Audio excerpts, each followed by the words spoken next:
Essay is a big challenge. Writing essays is just, a lot of work, but you just saw a video that helps encourage us to focus on essays and to do our best with essays. Brother Bobby, we're gonna ask Brother Robert to share some practical tips for students who are getting ready to go to college. And we're going to ask him to share some practical tips for students to have Christian success while on the college campus. Absolutely. So, Brother Robert, why don't you share with us? Yeah, well, if you're ready to go to college, of course, the first thing you need to do is you need to find where to apply or what to do and where to go.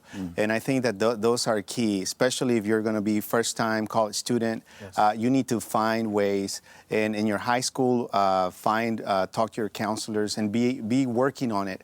Don't wait till the last minute, but work ahead. If you get an early start since 3-4 years beforehand, so that you begin thinking about college and knowing what you're going to do. This is not a senior year activity. It's not something you do. This is early. You're right. If you want to prepare for college and know what to do and go to the college that you want to, you need to be able to start early so that you have a strategy, a game plan. That's great. Yeah.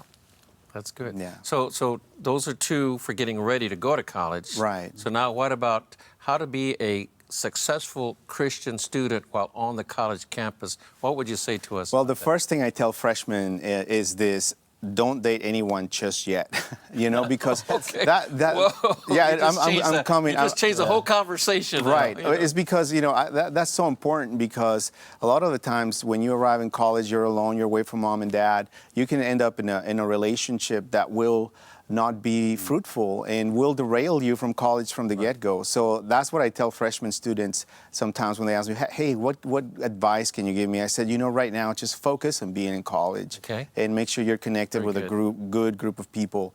And then, of course, take advantage of all the opportunities that your college affords. Even if you're in a college, chances are that there are resources there for you to help you be involved. Don't just stay away in your dorm or in the library, but try to get involved. Student retention, a lot of the time student retention, the reason students do not stay in college is because they're not connected to community or to a group. They don't know what to do, or a lot of times they miss a deadline, they don't know how to apply. Community will help you with those things. Wow. So that's another thing, is take advantage of the activities that are happening on your campus. Well, I'm sure you've seen your share of broken hearts. Yes, I have seen my share of broken hearts, but I've also seen my share of God restoring hearts. Oh, good. And it is a beautiful picture to see college students that are just healed by God emotionally, spiritually. So it's just a beautiful picture to see. How big is the challenge for a Christian college student to not be unequally yoked in their maybe dating relationships and even their friendships? Yeah, it's a big challenge, and I think that the Bible gives us a good guiding principle to be able to find, especially if you're going to be in a loving relationship, right? Somebody that shares your faith and shares your principle. But that does not call us away from the non-Christians on our campus. It calls us to be part of that and to be able to be in their lives as well. So we have to learn to navigate that carefully. I always try to tell students, don't just be in a club where you don't have any contact with anyone, you don't know how to interact with the world. That's a good word on balance, because you want to have good Christian friends that encourage you and you encourage them, but you also want to be able to connect to people who don't know Jesus and be able to share your faith with them. And so that's a really positive word. Just don't start a dating ministry. Don't start. Yeah. And another great bonus of interacting with people that are non-Christian is that you learn to be challenged on your faith. It is a very healthy exercise. When we have freshmen, we usually, our freshman class is about 1,500 freshmen per year. Wow. So we go to the fairs to meet students, and we'll always see the Atheist Club, for example, with a sign that says you don't need God to be good, and they're just going down. So our students' faiths are going to be challenged. Yeah. But it is important that they don't get scared or they don't shy away from it. But it is important that they know how to engage that, and do it in an intellectual way. Wow. And I think that's important for parents and students to teach them to be able to have resources so that they can explain their faith. What would you say to the student who comes, and I'm sure especially depending on what their high school is like or their hometown, they come to a university with thousands of students, they may feel overwhelmed.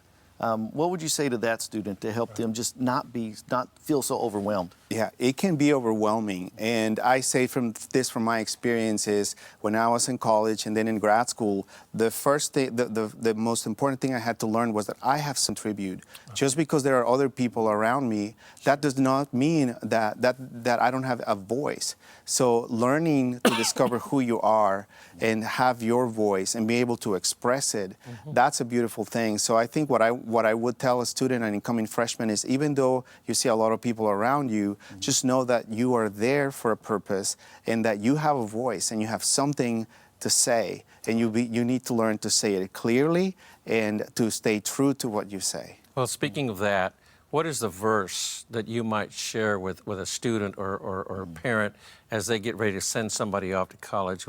What verse would you share, or what prayer would you share? Yeah, I think this verse is very important, not only if you're sending your son to college or if you're going to college, or the first day you arrive to college, is this Philippians 4:6. Do not be anxious about anything, but in prayer and petition, present your requests to God. And I think that's important because college students really deal with anxiety.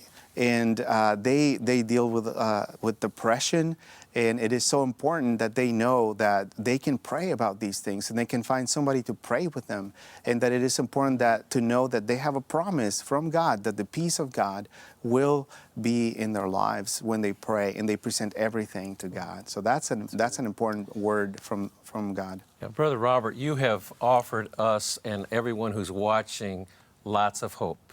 Because moms and dads are going to send their college students to college. They're going to be away. There may be some broken. You talked about God's healing power. And so all is not lost when there's a breakup. And so moms and dads, we can be encouraged to be praying for our sons and daughters for healing and for impact and for ministry and for friends. I just think it's so important that we pray that God would send our sons and daughters friends who would help them to live for Christ, to help them to count on Christ, and that would help hold them up when there's those pitfalls that they face. And I think also this notion of sending them mentors or professors who are Jesus followers who can encourage them, I really think that's a really positive word that we can give and share. So if you're listening today, I hope that you'll get to watch this or record this particular show so that you can talk to students about what they need to do to get ready for college. And so we're just thankful to God for wisdom. And so we pray that you have wisdom, and we pray that you pray for your college students. And that verse idea, that's a great verse. And I hope that you, mom and dad, share verses with your students and maybe even send them verses in the mail or through Facebook or text or what have you, so they can know about the kinds of verses that will make a difference for them and kind of sustain them. Right now, we're going to watch a video that helps you to know a little bit about what we're doing nationally in the area of faith and education. Yeah. Watch this with us now.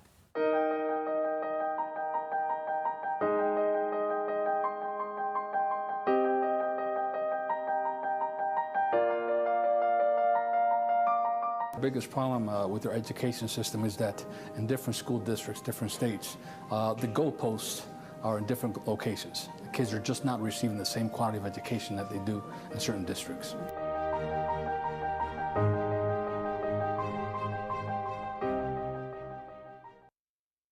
The country. We hope that you'll pay attention to the Faith and Education Initiative and learn what your church can do to encourage students to do best and get ready for college while they're in first grade and second grade and all through high school. And you make a difference, Mom and Dad. You make a difference, Pastor, as they get ready for school. Brother Bobby, sum it up for us. What were your takeaways for this particular taping show? Wow, there were a lot. You know, I would say, first of all, I'd like to encourage the parents, like especially if your student is a first-generation college student, yes, to be careful. You want to be there to support them, yes, but don't put so much pressure on them to succeed. You know, maybe because you didn't, and you want them to do what you didn't do, but that added pressure, because they're going to face lots of pressures, lots of distractions. There's going to be a lot pulling for their attention when they get there. So definitely be a resource, be a word of encouragement to them. Let them know and remind them constantly that you're there for them. One way you could do is to send them a care package, you know, just some of their favorite things, especially if maybe they're, you know, they're not going to college in their hometown, maybe they had to travel. So just, you know, just something, sending them a care package with some of their favorite things, gentle reminders like that. But also for college students, make sure that you get connected to other like-minded people. If you're a Christ follower, get connected to other Christ followers. If you really want to succeed in college, make sure you're getting connected to those students that have that same drive and determination that you do. Yeah. Because you'll either rise up to the level of the company you keep, or you will fall down to the level of the company that you keep.